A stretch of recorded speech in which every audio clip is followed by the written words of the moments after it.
Tun M jangka Muhyiddin akan salah guna kuasa mutlak. Anwar hentam langkah Maslan derhaka pada Agong. Najib dalang sebenar surat sembah derhaka. Akhirnya, Agong bersuara gesa ketepikan politik.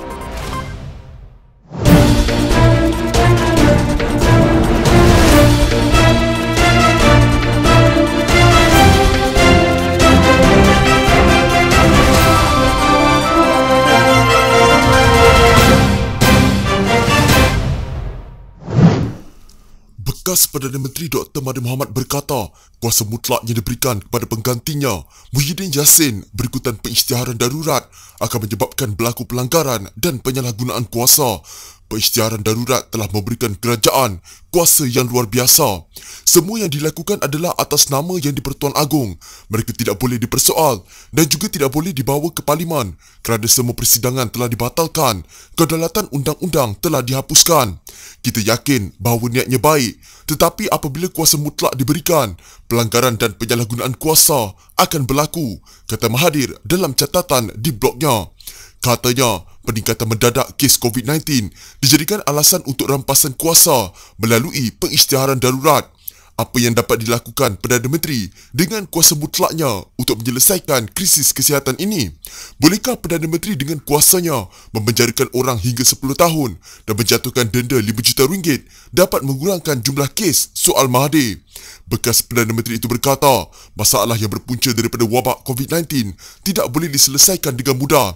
Di antaranya ialah tekanan sistem penjagaan kesihatan akibat peningkatan kes, kesesakan di asrama pekerja asing hingga menyebabkan peningkatan jangkitan dan juga masalah ekonomi.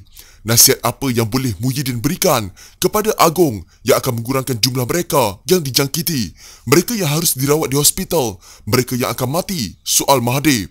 Tambahnya, Kerajaan Perikatan Nasional yang dipimpin Muhyiddin telah hilang majoriti dan hak mentadbir, maka hanya pengisytiharan darurat kerajaan minoriti memperoleh kuasa untuk memerintah. Pada 9 Januari lalu, Pengerusi UMNO Kelantan dan Ahli Parlimen Machang, Ahmad Jazlan Yaakob, menarik balik sokongan terhadap Muhyiddin dan Kerajaan Perikatan Nasional. Beberapa hari kemudian pada 12 Januari, Ahli Parlimen Padang Rengas Nazri Aziz pula mengumumkan menarik balik sokongan terhadap Muhyiddin dan kerajaan. Dengan penarikan sokongan oleh Nazri, kerajaan Muhyiddin hilang majoriti dengan hanya disokong 109 daripada 220 anggota Parlimen. Dalam catatan blognya, Mahathir berkata, darurat tidak perlu dilaksanakan sejak awal kerana kerajaan sudah mempunyai kuasa dan rakyat Malaysia telah mematuhi arahan yang dikeluarkan. Kita bukan seperti negara-negara barat yang liberal di mana rakyat secara terbuka tidak mematuhi arahan kerajaan yang mendakwa bahawa hak dan kebebasan mereka telah diabaikan, katanya. Mahathir pada Jumaat lalu menyamakan Muhyiddin sebagai diktator kerana menggunakan pengisytiharan darurat.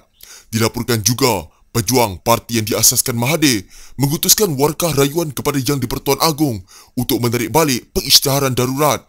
Agong berkenan terhadap pengisytiharan darurat berdasarkan Fasal Kurungan 1 Perkara 150 Perlembagaan Persekutuan pada 12 Januari lalu sebagai langkah membendung kes COVID-19 yang semakin meningkat. Darurat berkuat kuasa sehingga 1 Ogos atau tarikh yang lebih awal sekiranya angka COVID-19 dapat dikawal dan diturunkan dengan berkesan. Pengisytiharan darurat membolehkan Muhyiddin menggantung Parlimen dan menangguhkan pilihan raya negeri Sarawak. Tempoh DUN Sarawak akan berakhir secara automatik pada Jun tahun ini. Ahli Parlimen Ketereh Anwar Musa mendakwa Setiausaha Agung UMNO Ahmad Maslan menghantar surat kepada Ahli Parlimen parti itu untuk menyatakan persetujuan dengan gesaan agar satu sidang Parlimen khas diadakan berhubung proklamasi darurat. Perkara itu didedahkan bekas Setiausaha Agung Barisan Nasional Anwar Musa yang mahukan Ahmad merujuk perkara berkaitan terlebih dahulu sebelum meminta Ahli Parlimen UMNO menyatakan persetujuan. SUA UMNO menulis kepada MP dan memberi masa kurang dari 24 jam untuk menyatakan persetujuan menggesa Yang di-Pertuan Agong memanggil sidang Parlimen kononnya di bawah perkara 150-3 Perlembagaan Persekutuan. Elok SUA UMNO itu rujuk constitutional expert atau pakar perlembagaan supaya kelihatan lebih cerdik hal undang-undang, Cap Anwar di Twitternya. Anwar turut memuat naik surat maklum balasnya kepada Setiausaha Agung UMNO itu. Dalam surat balasnya kepada Ahmad, Anwar yang juga bekas Setiausaha Agung Barisan Nasional menyifatkan langkah itu sebagai usaha jelas untuk bersekongkol dengan pembangkang dan menghina keputusan parti serta menderhaka kepada Agong. Duka cita dinyatakan bahawa surat YB Datuk Seri Ahmad tersebut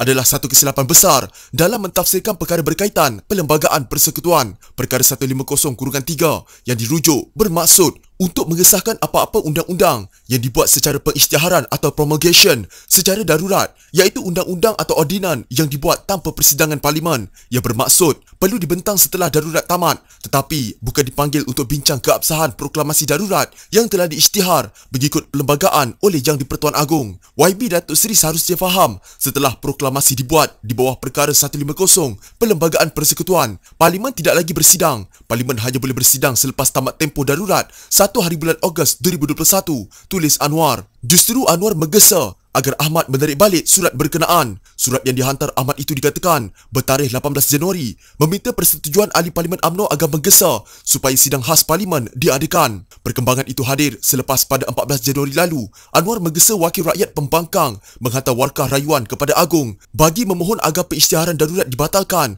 dan Parlimen bersidang secepat mungkin. Pakatan Harapan berpendapat darurat tidak perlu, antaranya kerana ia didakwa memberi kuasa mutlak kepada Perdana Menteri untuk melakukan apa sahaja selain didakwa menjejaskan proses semak dan imbang dalam negara. Mengulas isu sama, Ahli Parlimen Padang Rengas, Nazri Aziz berkata dia akan turut menulis surat kepada Agong untuk meminta agar darurat yang berkuat kuasa ketika ini dipertimbangkan semula. Jelas Nazri, ini kerana dia berpendapat darurat yang dilaksanakan ketika ini menutup suara Ahli Parlimen. Saya akan tulis surat kepada Agong menyokong supaya difikirkan semula perancangan darurat ini yang memang menutup suara Ahli Parlimen dan tidak perlu pun sebenarnya, katanya.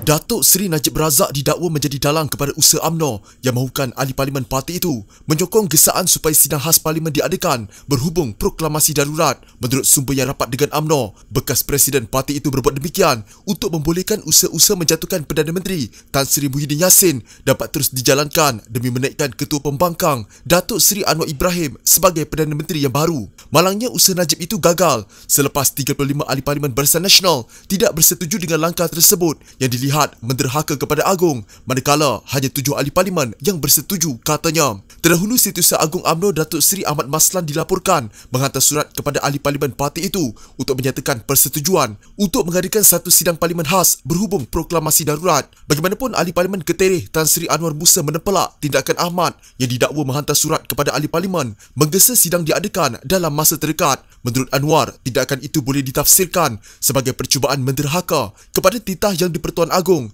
yang berkenan mengisytiharkan darurat pada 12 Januari lepas. Dalam pada itu, sebuah portal dipercayai milik ahli UMNO www.umnobaru.org turut menyediakan laporan terperinci beserta gambar dan surat SUA UMNO itu yang dialamatkan kepada Naib Presiden UMNO Datuk Seri Ismail Sabri. Mengulas lanjut, sumber memaklumkan situasi itu menunjukkan cengkaman Najib di kalangan ahli-ahli Parlimen UMNO kian lemah setelah usahanya mendapatkan akuan bersumpah atau SD baru-baru ini gagal. Tegas sumber itu lagi, ia juga bukti jelas ahli-ahli UMNO harus segera merehatkan Datuk Seri Ahmad Zaid Hamidi selaku Presiden Parti kerana sanggup mengikut telunjuk Najib bersama beberapa ahli-ahli Parlimen UMNO yang diheret dalam pelbagai tuduhan di mahkamah.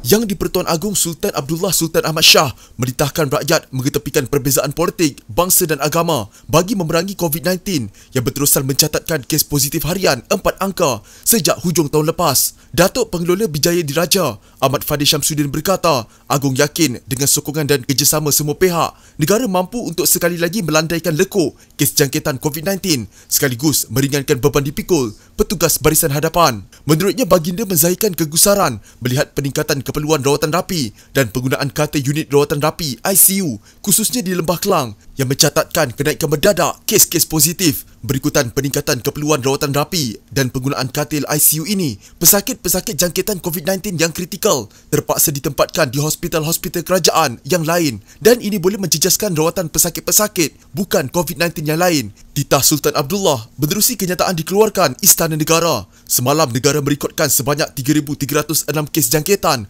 COVID-19 baru, manakala 15 hospital COVID-19 dilaporkan mencatatkan kadar penggunaan katil COVID-19 bukan ICU melebihi 70%. 30%. Dalam pada itu, Ahmad Fadil berkata, Sultan Abdullah turut menzahirkan rasa duka cita terhadap rakyat yang masih tidak peka dalam tindak tanduk harian mereka, khususnya terhadap pematuhan disiplin, amalan kebiasaan baru dan kawalan kendiri bagi mengekang penularan wabak ini. Sehubungan itu, Sultan Abdullah menyeru seluruh rakyat menzahirkan solidariti dan sokongan padu kepada petugas barisan hadapan dengan bersama-sama berganding bahu, berdisiplin mematuhi semua perintah yang ditetapkan kerajaan dan prosedur operasi standard SOP, katanya. Ahmad Fadil berkata, Sultan Abdullah turut mengajak rakyat untuk bersama mendoakan agar petugas barisan hadapan sentiasa dilindungi, segala usaha dilakukan semua pihak dalam memerangi COVID-19 diberkati dan berjaya, serta negara sentiasa dilindungi dan bebas dari wabak ini dengan segera. Menurut Ahmad Fadil, Agung amat memahami cabaran besar diharungi wira dan wirawati petugas barisan hadapan ketika ini dan berharap mereka terus cekal